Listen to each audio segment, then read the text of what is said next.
A reading from the Gospel of St. John, chapter 5. After this, there was a festival of the Jews, and Jesus went up to Jerusalem. Now in Jerusalem by the sheep gate there is a pool called in Hebrew Bethsaida, which had 5 porticos. In these lay many of society's afflicted, the blind, the lame, and the paralyzed. One man was there who had been ill for 38 years. When Jesus saw him lying there and knew that he had been there a long time, he said to him, "Do you want to be made well?" The sick man answered, "Sir, I have no one to put me into the pool when the water is stirred up. And while I am making my way, someone else steps down ahead of me." Jesus said to him, "Stand up. Take your mat and walk." At once the man was made well, and he took his mat and began to walk. This is the word of God. For us, the people of God. Thanks be unto God. Down by the pool in Bethsaida on the Sabbath lie many of society's outcasts, the forgotten, those who had been declared unclean. The Greek word used here is translated by the NRSV as invalids, but more appropriately and more authentic to the Greek would be the weak, the ailing, the sick, the afflicted. The man at the center of the story is said to have been ill for 38 years, although no other detail is given. The word for ill here connects back to that same word for the afflicted. It implies a state of weakness or fragility, a longing or want of strength, suffering, a state of suffering or calamity. For 38 years, this man has been in suffering and longing for the strength to be made well. When Jesus shows up on the scene, Jesus doesn't discredit the belief of those there gathered that an angel indeed could come down and stir up the waters, and that if by entering in to the waters, these folks might in fact get healed. Jesus doesn't discount this. He doesn't disregard it. But he enters into the specific context in that moment, into the story of this particular man. And the text says that Jesus saw him and knew.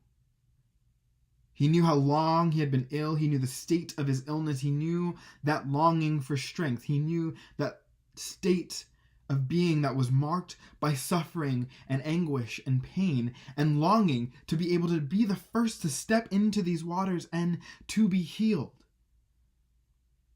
to be regenerated, to be restored to wholeness and to health. Which is interesting then, Jesus seeing this and asking what feels like a foolish question. Do you desire?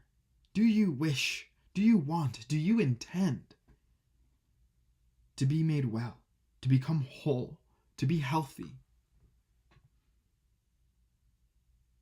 The man's response is to say, I have no one, Lord. I have no one to put me into the pool when the water is stirred up. I try to make it there on my own, but someone always makes it there ahead of me. How can I be whole if I don't have the means or the support? How can I be made healthy if I don't have the resources to be the first to get there when the angel shows up and stirs up the water? How can I be made well when the only context that I understand healing in is this zero-sum game where only one gets to enter the waters ahead of me, that not everyone here gathered gets to enter together and become whole, but instead it is reserved for one, on the off chance this angel shows up and stirs up these waters? Jesus simply responds to the heartache and the pain and the trauma of this man by saying, stand up, arise, take your mat, and walk. The story tells us that at once the man was made well. At once he was whole. At once he was able to arise, to wake up, to stand up, to pick up his mat and walk.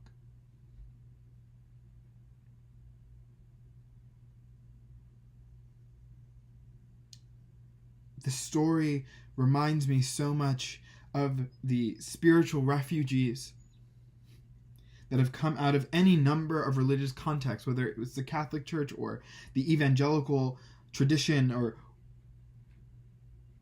any of the places that so many of those connected to Brave Commons and the networks there beyond, people are escaping all sorts of violence and abuse and trauma on a spiritual level, on an emotional level. And as we look to the greater world, any varying degrees of violence that are day by day being legislated into our legal codes. The world is increasingly a dangerous place, a violent place. And I'm grateful. I'm so deeply grateful, and it brings me great joy to see that folks are still finding ways to get out of the places that cause them great harm. But getting out isn't enough. Escaping isn't enough. That is only the beginning of the healing journey. That is only the genesis of the process towards becoming whole again. The mystic tradition asks us, do you wish, do you desire, do you intend to be whole? And then it provides a roadmap, often a winding, confusing one where you, as St. Teresa of Avila would speak of, you navigate the many mansions of your soul. Sometimes you find your way into deep healing, and sometimes you have to revisit some of the early questions of healing, the introductory questions of healing. It is a journey inward and outward. It's cyclical. There is no linear process to healing, but we must attend to it. We have to begin at some point. And escaping, getting out, is only the beginning. And particularly for our context, for those of us who are actively looking to destabilize the systems of abuse, those of us who are actively working to advocate for policy change at institutions of higher learning, right, or beyond this, looking for structural change in this country and throughout the world, right? Those of us who identify within the activist tradition and organizing work, it is critical for us to be doing this work. It is critical for us to respond to the question of, do you wish to be well, honestly, and then decide in that moment, are we willing, if we so intend to be well, are we willing to do the work of being well? The thing is, standing up and taking a position of leadership or doing activist work is not a means of healing. You will not get well by doing this work. It is too dark and dangerous and scary out there. The world already throws all sorts of fantastical beasts at us without doing this work. And so if we are going to choose into this work, if we're going to choose in to fighting the system or deconstructing the world that has only brought abuse and trauma and pain, and then rebuilding, recreating a world where healing is possible for all, we must be well.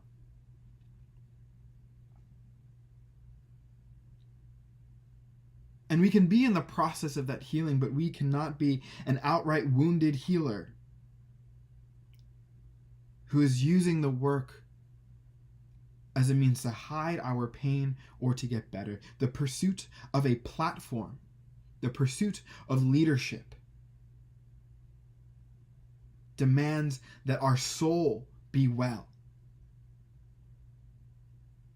And what's important from this text, I mean, there's a million things that are important from this text, but what I find most important from this text for our moment today is that there are communities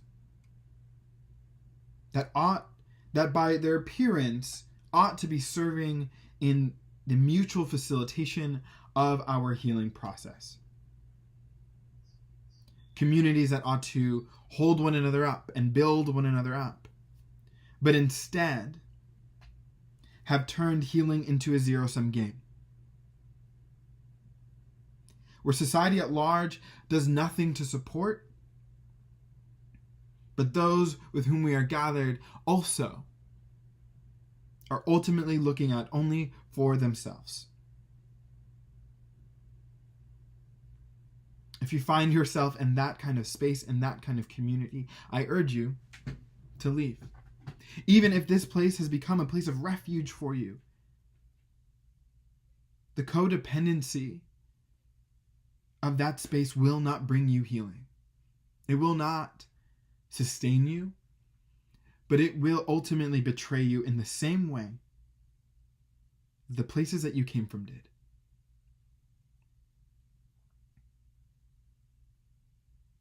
Some of these spaces exist exclusively on the internet. Some of these places are perhaps in real life, but we must be able to assess wherever we are currently finding solace and community and be able to make a determination for ourselves and say, is this actually providing for my well-being? And if it is not,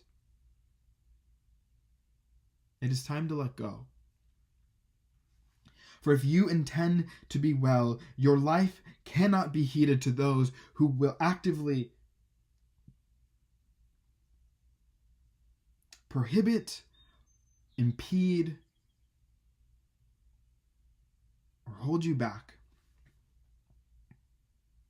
from becoming whole.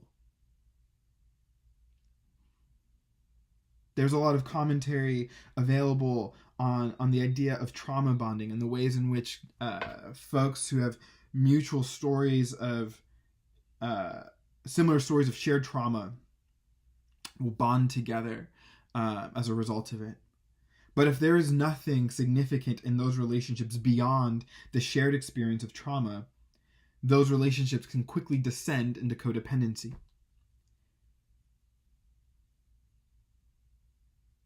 If the work is not being done to become whole, that space becomes ripe for more abuse. Anywhere where healing becomes a zero-sum game, where the waters are only being stirred for some and not for all, it is not. That place is not healthy or good or right. And it is much wiser to leave that place and journey with much less people in your circle than to remain a part of a community that is holding you back, preventing you from coming in to yourself, back to your body, whole and well again.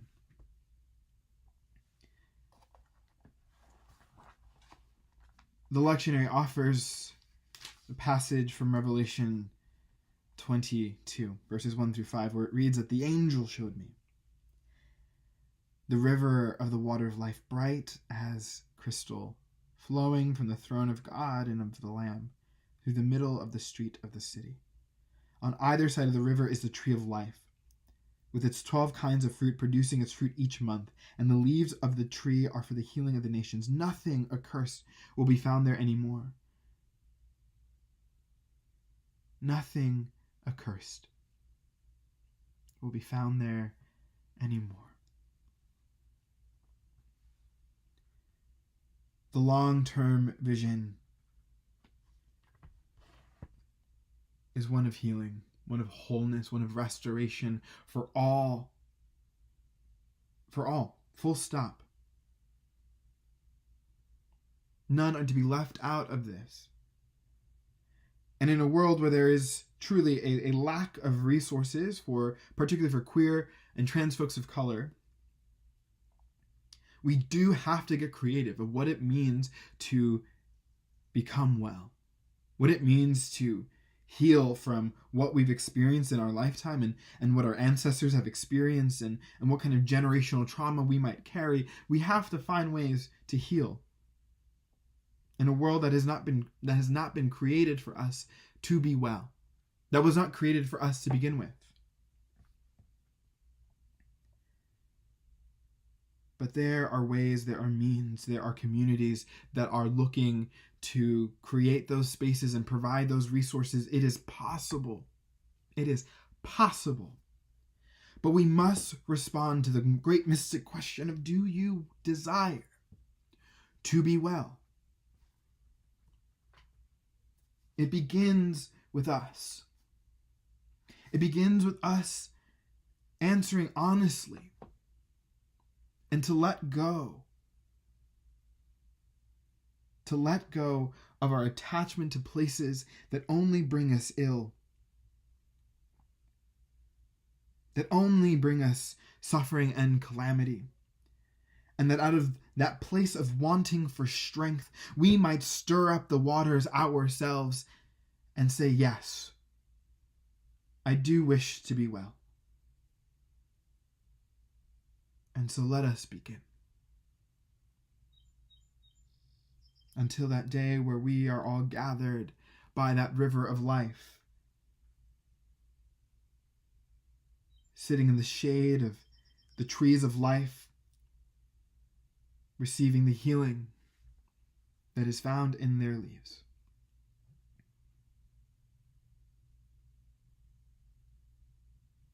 Until that day, would we all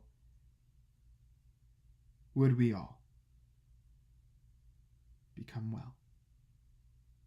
Amen. And go in peace.